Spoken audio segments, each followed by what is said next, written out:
Hi, this is Sri Priya. Welcome to Sri Priya's Kitchen. இன்னைக்கு நம்ம பார்க்க போகிறது மேங்கோ ஸ்வீட் பச்சடி. இது பாட்டிலில் போட்டு ரெடி ஆயிடுச்சு. இதை எப்படி செய்யலான்னு பார்க்கலாம். அதுக்கு முன்னாடி இது டேஸ்ட் எப்படி இருக்குன்னு பார்ப்போம். டேஸ்டியான ஸ்வீட் மேங்கோ பச்சடி. இது எங்கள் அம்மாவுக்கும் பாட்டிக்கும் ரொம்ப பிடிக்கும்.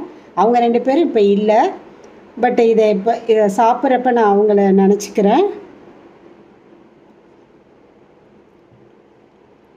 ரொம்ப நல்லா இருக்கு. புளிப்பா இனிப்பா கொஞ்சம் காரமாக இருக்குது. இது ரொம்ப நல்லா இருக்கும். ஈஸியாகவும் செய்யலாம். இதுக்கு ரொம்ப பெரிய பதம் எதுவுமே தேவையில்லை.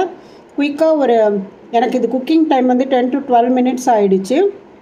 டோட்டலாகவே ஒரு 20 minutesக்குள்ளே இந்த டிஷ்ஷை பண்ணிடலாம். நீங்கள் வாங்க எப்படி செய்கிறதுன்னு பார்ப்போம். இந்த கிளிமூக்கு மாங்காய் எடுத்திருக்கேன் இனிப்பு பச்சடி செய்கிறதுக்கு. அதை தோலை சீவிருக்கேன். நான் ஒரு பீலரை வச்சு தோலை சீவிட்டு இந்த பெரிய இதில் துருவிக்கணும். இப்போ துருவியாச்சு. இதை ஒரு டம்ளரில் எவ்வளோ இருக்குன்னு அளந்துக்கணும். 1 டம்ளர் இருக்குது. 1 கப்பு துருவின மாங்காய். அதுக்கு நான் 3/4 கப்பு வெல்லம் எடுத்திருக்கேன். நீங்கள் சுகர் கூட யூஸ் பண்ணிக்கலாம். 1 ஸ்பூன் காஷ்மீரி மிளகாய் தூள், 1/2 ஸ்பூன் மஞ்சள் தூள், 1/4 கப்பு வாட்டர் விட்டுருக்கேன். அது சூடு பண்ணியிருக்கேன். இதில் வெல்லத்தை ஆட் பண்ணி கரைச்சி வடிகட்டிக்கணும். நல்லா கரைஞ்சிடுச்சு. ஃபில்டர் பண்ணிக்கலாம். Sugar jaggery syrup ready. ஒரு பேனில் 2 ஸ்பூன்ஸ் நல்லெண்ணெய் விட்டுருக்கேன். Gingelly oil. அதில் கடுகு போட்டிருக்கேன். 2 காஞ்ச மிளகாயை விதை நீக்கிட்டு பிச்சு போட்டிருக்கேன்.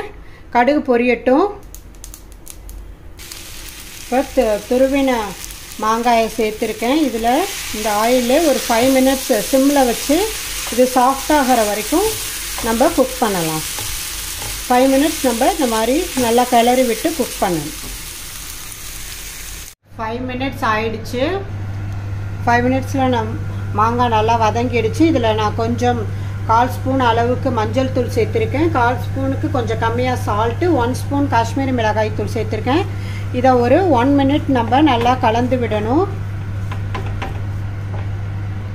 இந்த ஸ்டேஜில் நம்ம வெள்ளை தண்ணியை விடலாம்.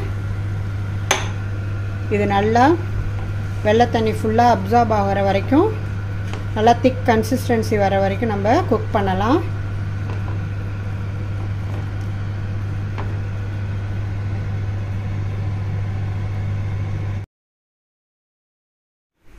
இந்த இனிப்பு மாங்காய் பச்சடி ரெடி ஆகிடுச்சு. இதை நம்ம ப்ரெட்டில் ஸ்ப்ரெட் பண்ணி சாப்பிட்லாம், அப்படியே சாப்பிடலாம், சப்பாத்திக்கு தொட்டு சாப்பிட்லாம். இந்த ஸ்டேஜில் நம்ம இறக்கிடலாம். இது ரொம்ப டேஸ்டியாக இருக்கும். ட்ரை பண்ணி பாருங்கள். இந்த ரெசிபி உங்களுக்கு பிடிச்சிருந்துச்சுன்னா லைக் பண்ணுங்கள், ஷேர் பண்ணுங்கள் அண்ட் சப்ஸ்கிரைப் பண்ணுங்கள். நன்றி, வணக்கம்.